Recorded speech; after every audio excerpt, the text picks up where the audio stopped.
Entonces vamos a abrir nuestras Biblias, si tienen por ahí su Biblia o si tienen su tablet, pero también tenemos aquí en la pantalla, pero va a ser interesante en el siguiente capítulo que vamos a leer también, que podamos comparar lo que vamos a tener en la pantalla con nuestras Biblias también, va a ser algo interesante. Pero nos dice Lucas, el capítulo 8, dice algo muy interesante a partir del versículo 1, dice: sucedió que Jesús comenzó a recorrer las ciudades y aldeas proclamando y anunciando las buenas nuevas del reino de Dios, que es lo que hemos estado viendo, ¿verdad? Este es el mensaje de Jesús, las buenas noticias del reino de Dios. Y con él iban los 12, y también algunas mujeres que habían sido sanadas de espíritus malos y de enfermedades: María, llamada Magdalena, de la que habían salido 7 demonios, y Juana, mujer de Chuza, mayordomo de Herodes, y Susana, y muchas otras que de sus bienes personales contribuían al sostenimiento de ellos. Entonces esto nos dice Lucas en el capítulo 8, pero si vamos al capítulo 10, nos dice esto también, que es interesante. Mientras iban ellos de camino, Jesús, entró en cierta aldea, y una mujer llamada Marta le recibió en su casa. Y ella tenía una hermana que se llamaba María, quien también se sentaba a los pies del Señor para escuchar sus palabras. Pero Marta se preocupaba con todo el ministerio, y acercándose a él le dijo: Señor, ¿no te importa que mi hermana me deje ministrando sola? Dile pues que me ayude. Respondiendo el Señor le dijo: Marta, Marta, tú estás preocupada y molesta por tantas cosas, pero pocas cosas son necesarias, y María ha escogido solo una, sin duda la mejor, la cual no le será quitada. Entonces tenemos aquí la palabra de Dios. Vamos a orar. Padre, muchas gracias nuevamente por el gran privilegio que tenemos de estar reunidos, de alabarte, de conocerte, pero también como el compañerismo es parte importante también de nuestras reuniones, Señor, porque como estuvimos viendo en estos pasajes de Crónicas y de Reyes, tu presencia está con nosotros, y esto es tan fascinante y es lo más grande, y el misterio tan grande y fascinante, Señor, para nosotros, de que tú estás aquí. Y entonces el valor que tiene y que adquiere el que estemos reunidos, pero también el valor que tiene el que somos invitados por ti para ser tus aprendices, para ser tus discípulos. Ayúdanos, Señor, te pedimos que abras nuestros ojos, nuestro corazón, nuestro entendimiento, para ver las maravillas de tu palabra y de tu gran evangelio, estas grandes noticias, Señor, de tu reino llegando a nosotros. Amén. Así que bueno, pues estamos, ¿verdad?, en esta gran aventura, ¿no?, de caminar con nuestro Maestro Jesús y de aprender de Él. Y como hemos estado aprendiendo en los grupos pequeños y así también en los domingos, esta es la gran aventura de nuestras vidas, porque no seremos los mismos, ¿no?, como vimos el domingo pasado. Al vivir las palabras de Jesús, vamos a comenzar y a experimentar unos cambios en nuestro corazón, donde nuestra manera de ver la vida y nuestra forma de relacionarnos, nuestra forma de trabajar, nuestra manera de vivir el mundo va a ser totalmente diferente. Porque es la pregunta que hemos tenido cada domingo, ¿no? Imagina por un momento cómo sería nuestra comunidad si nos tomáramos en serio las palabras de Jesús. ¿Cómo sería nuestro mundo, no? Será totalmente diferente. Y estuvimos viendo, si recuerdan, unos domingos atrás, ya varios, vimos la invitación de Jesús con sus primeros discípulos.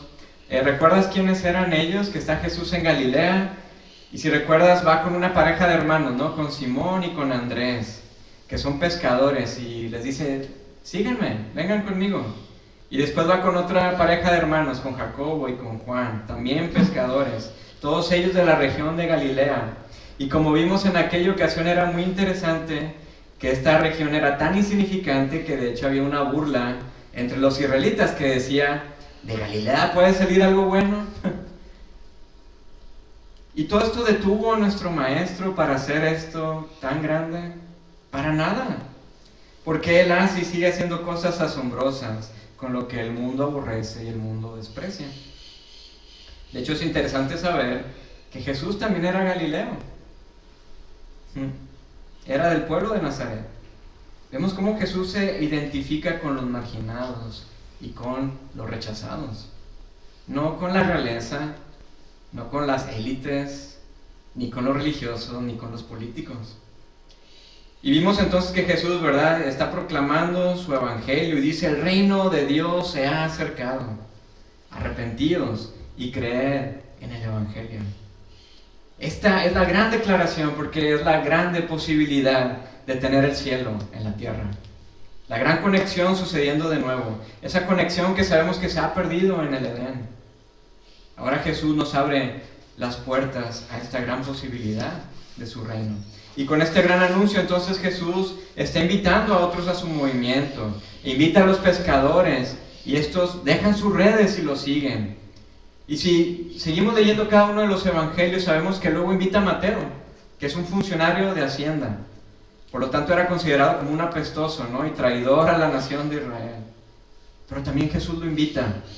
Y también invita a un revolucionario contra el sistema romano, a un celote. Y así vemos cómo Jesús va construyendo con 12 israelitas galileos y enemigos naturales entre sí. Jesús va haciendo una comunidad como ninguna otra y que impactó el mundo entero. Esto es tan increíble, ¿verdad? Porque tú, ¿cómo armarías tu equipo? ¿A quién invitarías a tu equipo que estás haciendo? Jesús invita a quienes son rechazados, a quienes el mundo aborrece. Pero luego, amigos, encontramos lo que Lucas nos cuenta en el capítulo 8, que estuvimos viendo. Porque Lucas nos habla acerca de otros discípulos. Y entonces esto todavía se pone muy interesante, porque encontramos que entre los 12 discípulos también había mujeres. Y esto es muy significativo. Porque si recordamos el contexto, y esto lo vimos también unos domingos atrás, el contexto del discipulado, y viajamos entonces a Israel del primer siglo, lo que encontramos es que era muy común ver a los rabinos caminando o enseñando en la sinagoga del pueblo. Estos eran los sabios conocedores, y no solo de la Torá, de la ley de Dios, sino de la vida con Dios. Y la mayoría de estos rabinos eran viajeros itinerantes, iban de un lugar a otro, de diferentes aldeas, para enseñar la ley de Dios. Y podías ver que detrás de estos rabinos, cuando iban caminando, había un pequeño grupo de estudiantes llamados talmid, que significa literalmente aprendiz, que es lo que Susi nos comentó al inicio. Entonces estos talmid, estos aprendices, eran varones. Las mujeres no eran incluidas en esta formación. Ahora, la filosofía de la educación en el mundo antiguo no era para nada, no se parece para nada a la nuestra, del occidente moderno, donde tú vas a clase o asistes a una conferencia y pues tomas notas para un examen. La educación no era informativa, sino que era formativa. Esto es que el objetivo no era solamente aprender algo, no, sino que era convertirte en alguien. Qué diferente, ¿verdad?, nuestro sistema educativo, ¿no? Entonces el discipulado o el aprendizaje era la cúspide del sistema educativo judío del primer siglo. ¿Recuerdas a qué edad comenzaban los niños judíos la escuela? ¿Recuerdan? 5 años, exactamente. Comenzaban a los 5 años en el Bet Sefer, que era la casa del libro. Y aquí los niños memorizaban los libros de Génesis, Éxodo, Levítico, Número y Deuteronomio. Y después de este periodo, estos niños,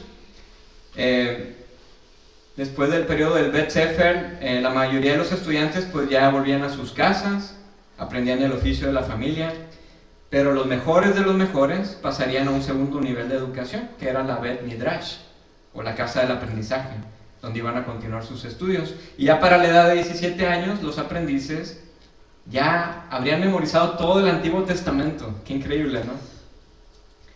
En este punto la gran mayoría ya habían terminado, pero los mejores de los mejores de los mejores pasarían a aprender ahora con un rabino. Y a partir de ese momento, toda tu vida sería llegar a ser como tu rabino. Después de tiempo y dedicación, tú también te convertirías en un rabino y comenzarías tu propio movimiento de discipulado. Entonces este es el contexto que nosotros tenemos, ¿verdad? Tenemos todos los años, tenemos toda la dedicación, todos los estudios, mucha exigencia, pero también exclusividad de ser discípulos. Había un orgullo de ser invitado a la escuela rabínica. Había un orgullo de ser de tal o cual rabino. Pero ¿qué pasa? De pronto aparece Jesús de Nazaret y él comienza a hacer todo diferente.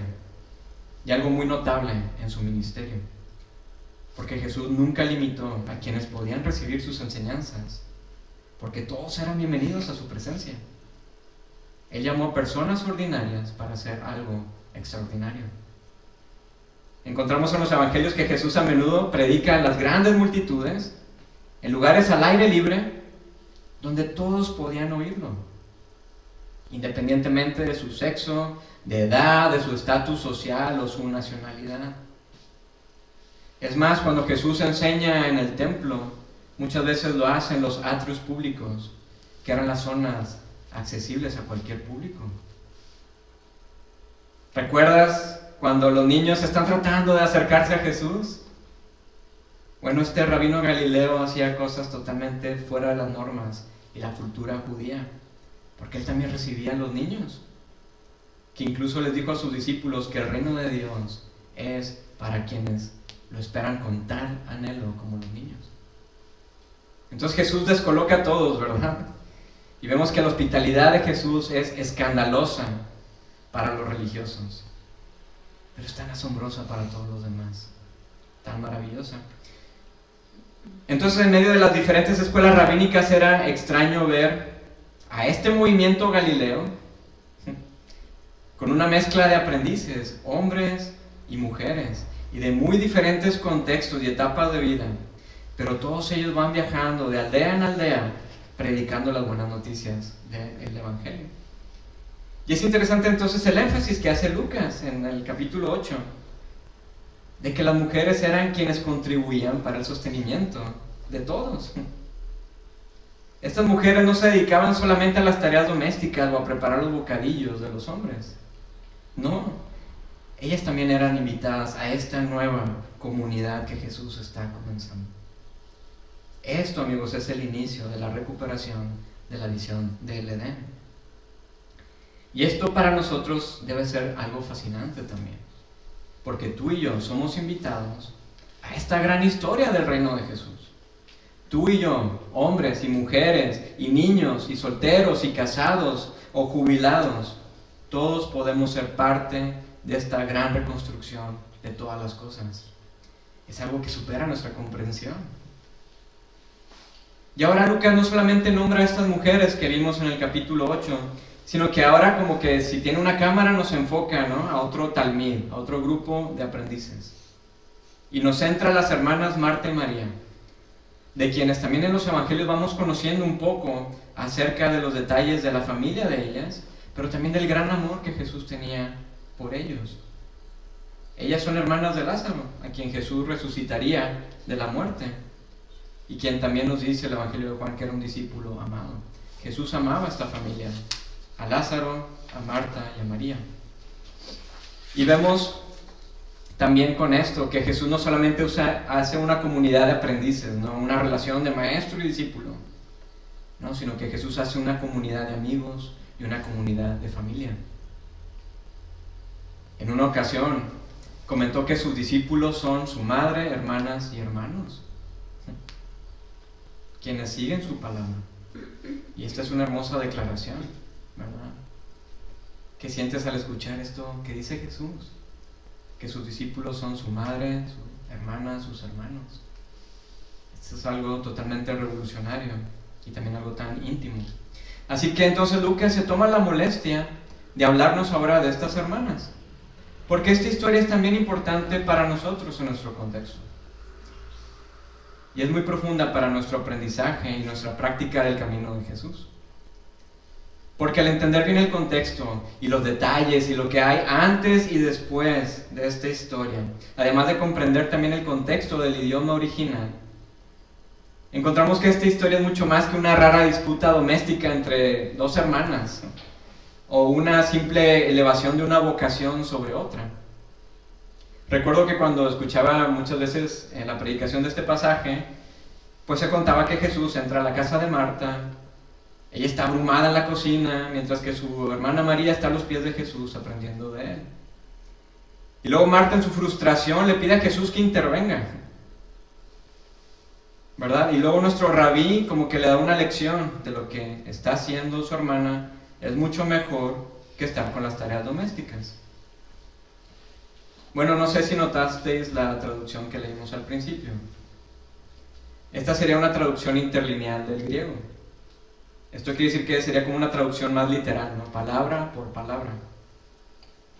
Y de esta manera vemos entonces que el cuadro que se ha pintado mucho a lo largo de la historia va cambiando mucho. Porque como en una pintura, cuando tú vas, ¿no?, a un museo y te detienes enfrente a un cuadro y empiezas a contemplar con paciencia las sombras, las luces, la profundidad y detalles que antes no veías, es muy interesante ver las obras de arte de esta manera, con tiempo y con paciencia. Y entonces lo que dabas por sentado ha sido entonces una interpretación diferente, ¿no? En este caso hemos dado por sentado algo que ha ignorado la realidad de estas dos hermanas. No sé si conoces las pinturas del artista francés Georges Seurat. Está una muy famosa del que se llama Una tarde de domingo en el lago. Si tú te acercas a esta pintura, si estás frente a la pintura, vas a ver muchos puntos de diferentes colores. Pero si te vas alejando de la pintura, empiezas a entender la obra, empiezas a entender el cuadro completo. Este pintor fue uno de los iniciadores de la técnica del puntillismo, eran puros puntos de diferentes colores. Él está haciendo una conexión del arte y la ciencia del color. Creo que así podemos entender este pasaje de Lucas también. Porque a lo mejor lo tenemos muy de frente, pero si nos vamos alejando un poco, vamos entendiendo un poco el cuadro. Nuestra tradición protestante no tuvo una manera fácil con este pasaje. Lutero, por ejemplo, parafraseó el comentario de Jesús diciendo: Marta, tu trabajo debe ser castigado y considerado sin valor. No quiero ningún trabajo excepto el de María, que es la fe. Para los reformadores, Marta es la encarnación de la justicia por las obras. Ella está tratando de ganarse la justicia, pero Dios nos hace justos por gracia, que sabemos que eso es cierto. Pero en este pasaje, pues Marta es como problemática, ¿no? Es útil en cuestiones prácticas, pero es inferior a María y por lo tanto sin valor. Nuestra tradición protestante logró vivir en paz con este pasaje, ideando una posición de compromiso. Nunca te obsesiones con las preocupaciones mundanas hasta el punto que interfieran con el servicio a Dios. Pero esto fue creando un problema, ¿no? Una gran dicotomía, ¿no? Una gran separación, ¿no?, entre lo que es el llamado eclesiástico, ¿no?, pues las personas ordinarias que tienen su trabajo ordinario, donde se elevaba la posición del clero sobre todas las cosas. Pero amigos, sabemos que la Biblia no es un documento estático. Es viva y es eficaz, como nos dice el autor de Hebreos, ¿verdad? Y podemos volver cada momento a la Biblia, a la palabra de Dios, y ser alimentados constantemente. Y por eso hay académicos y expertos en los idiomas originales que todavía hasta la fecha siguen encontrando cosas fascinantes y esclarecedoras para nosotros. Entre ellas, por ejemplo, la autora y académica de estudios del Nuevo Testamento, Mary Stromer, quien escribió en su tesis de grado precisamente sobre esta historia. Y aprendí mucho para esta reflexión. Así que entonces el idioma original de este manuscrito que tenemos de Lucas es el griego. Y nos arroja detalles que requieren una mejor observación. Y una de las piezas del puzzle es la falta de una palabrita. Una palabra muy pequeña, griega, que es kai. Y la traducción literal sería que también. Así que esto indica una semejanza entre la postura de Marta con María. Porque si leemos en muchas de nuestras traducciones que tenemos, nada más nos dice que Marta tenía una hermana que se llama María y que está sentada a los pies del Señor. Pero esta palabrita nos dice que Marta tiene una hermana que se llama María, quien también se sienta a los pies del Señor. Entonces hay una semejanza entre la postura de ambas. Podemos entender que las dos tienen la postura de una discípula de Jesús, que se sientan a los pies del Maestro para escuchar sus enseñanzas. Ambas se han sentado y se siguen sentando para aprender del Maestro. No es que solamente María tiene esta postura, sino que también Marta. Y luego encontramos otra pieza del puzzle, que es la palabra ministrar, la cual aparece en el texto, que es diaconía. Entonces María está preocupada no por los quehaceres de la casa, sino por toda la diaconía. Esto es, que ella está estresada por el ministerio que está ejerciendo. Esto confirma que Marta es también una discípula activa de Jesús. Su vida ordinaria ha adquirido una transformación extraordinaria. Ella también ejerce diaconía como agente del nuevo reino. Y es interesante saber que esta palabra diaconía, cuando aparece en el Nuevo Testamento y todos los usos que tiene, siempre se refiere a tres cosas: al oficio de los apóstoles y su administración, al ministerio por promover la causa de Cristo entre los hombres, como apóstoles, profetas, evangelistas y ancianos, y el ministerio de aquellos que prestan a otros los servicios del afecto cristiano. Así que qué diferente es ahora, ¿no? La posición de Marta a la luz de la traducción y el contexto, ¿cierto? Como que va esclareciéndose un poco lo que está sucediendo aquí. De que Marta está ansiosa por la causa del reino. Está preocupada por el ministerio. Una pregunta para nosotros: ¿sentimos la misma preocupación que nuestros amigos y seres queridos hay en el agua viva que ofrece Jesús? De que ellos también encuentren la vida verdadera. Pero entonces, ¿por qué parece quejarse con Jesús sobre su hermana? Y este es otro detalle que necesitamos también para ver mejor este cuadro. Porque solemos ubicar a Marta como que sale de la cocina con un cucharón en la mano y la otra en la cintura, reclamándole a Jesús, ¿no? Que le diga que su hermana venga y que le ayude, ¿no? Pero sin embargo hay algo también muy importante en el texto, algo que muchas veces pasamos de largo. Es el silencio de María. No sé si lo habéis notado. María no habla. Una pregunta recurrente entre todos los académicos es la razón del silencio de María. ¿Por qué no se le da la palabra? ¿Por qué no se defiende, ¿no? ante su hermana? ¿Por qué Marta no le pide ayuda a ella directamente? Y la conclusión a la que llegan muchos de los académicos del Nuevo Testamento es que María no habla simplemente porque ella no está allí. No está allí con ellos.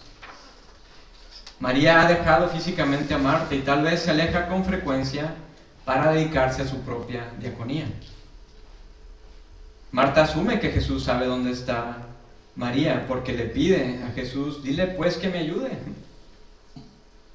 Esto explicaría la continua y aguda angustia de Marta, que en el texto griego parece mayor que si su hermana simplemente lo hubiera dejado sola en la cocina. Ella le roga a Jesús que le diga a su hermana que vuelva para que le ayude en cualquier ministerio que ella está ejerciendo desde su casa.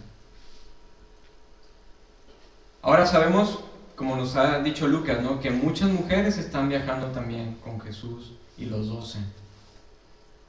En unos versículos de este capítulo 10, versículos anteriores, al inicio, vemos que Jesús envía a 72 discípulos de 2 en 2 para anunciar el Evangelio.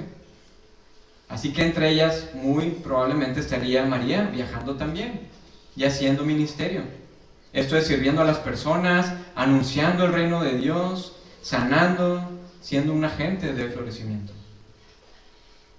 Entonces es interesante que Lucas nos presenta a estas dos hermanas, discípulas de Jesús, siendo las dos agentes del reino.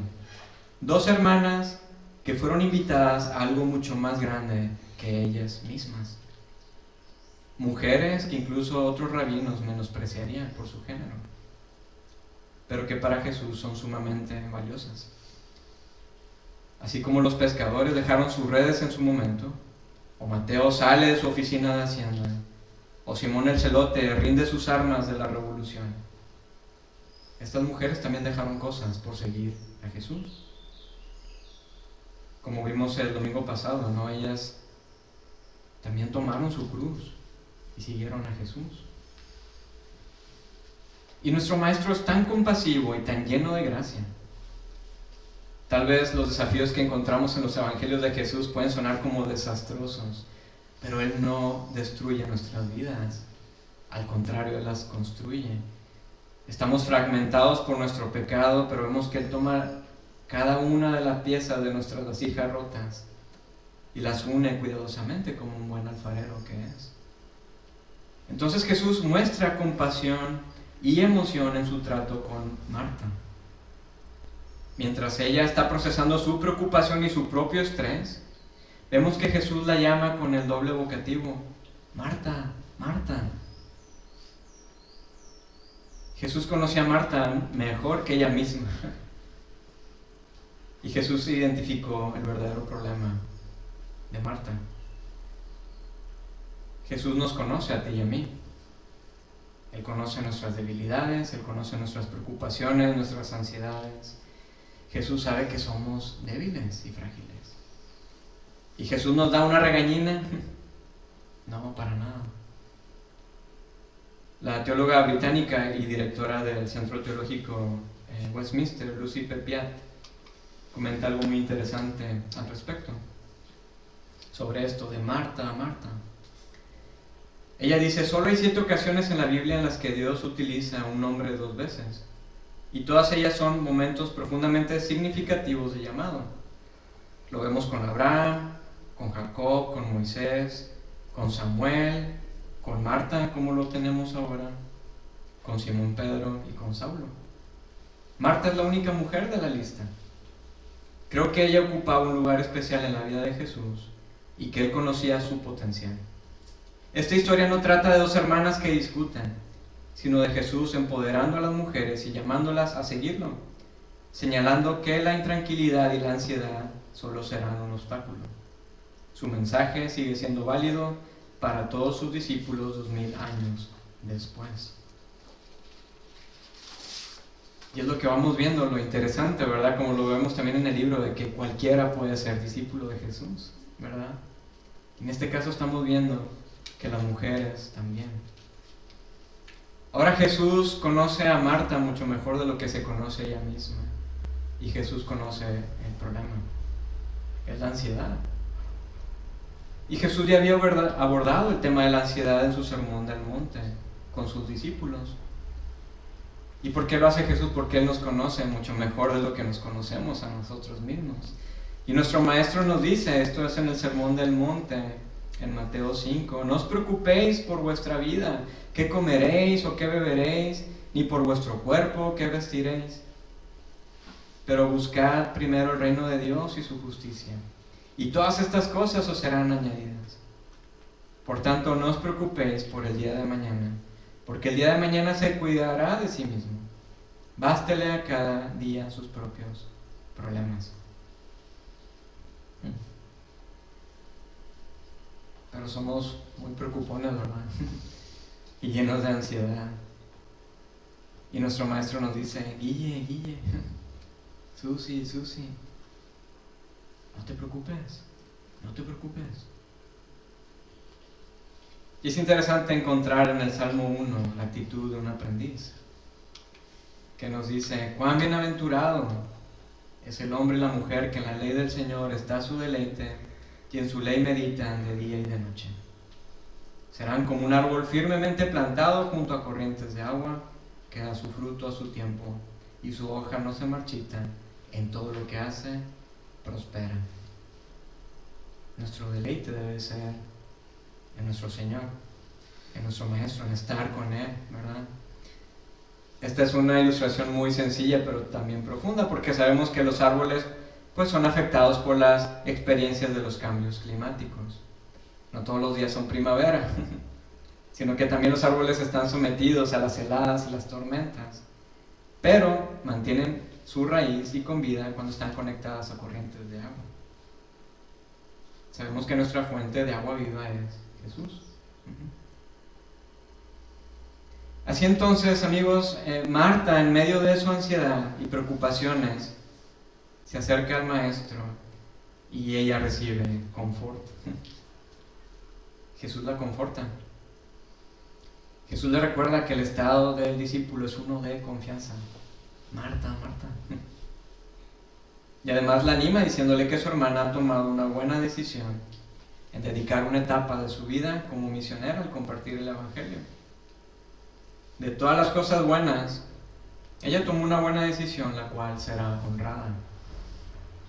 Así como también la de Marta, quien decidió hacer ministerio desde su casa. Y vemos algo muy valioso en el llamado de Jesús, de que la honra que adquiere nuestra dedicación al ministerio por el Evangelio. Tal vez unos viajan por el Evangelio, tal vez otros permanecen en sus labores o en la escuela. Pero todos tenemos la increíble oportunidad de ser parte de esta nueva comunidad de aprendices de Jesús, de anunciar de que el reino ha llegado. ¿Cómo estamos? Este es un cuadro muy bonito, ¿cierto? Cuando ya lo vemos, ¿no? Vemos las sombras, la profundidad, los colores, los matices. Gracias a Dios por estas historias que tenemos en nuestras manos, porque abren nuestra imaginación y nuestros ojos para ver la obra maravillosa que está haciendo nuestro maestro, nuestro rabino, de que todos somos llamados, todos somos invitados a colaborar con él, y este es un gran privilegio. Y su invitación es para todos, en cualquier etapa de vida, en cualquier lugar. Somos agentes de transformación, donde estamos con la gran expectación de ver la gloria de Dios cubriendo nuestro mundo como las aguas cubren el mar.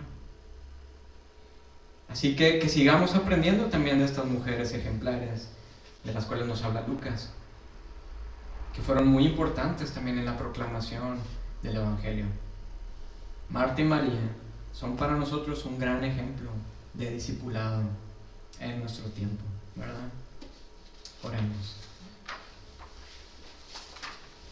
Muchas gracias, Jesús, porque vemos cómo tú nos invitas a todos a ser discípulos. Tanto niños, adolescentes, adultos, hombres y mujeres.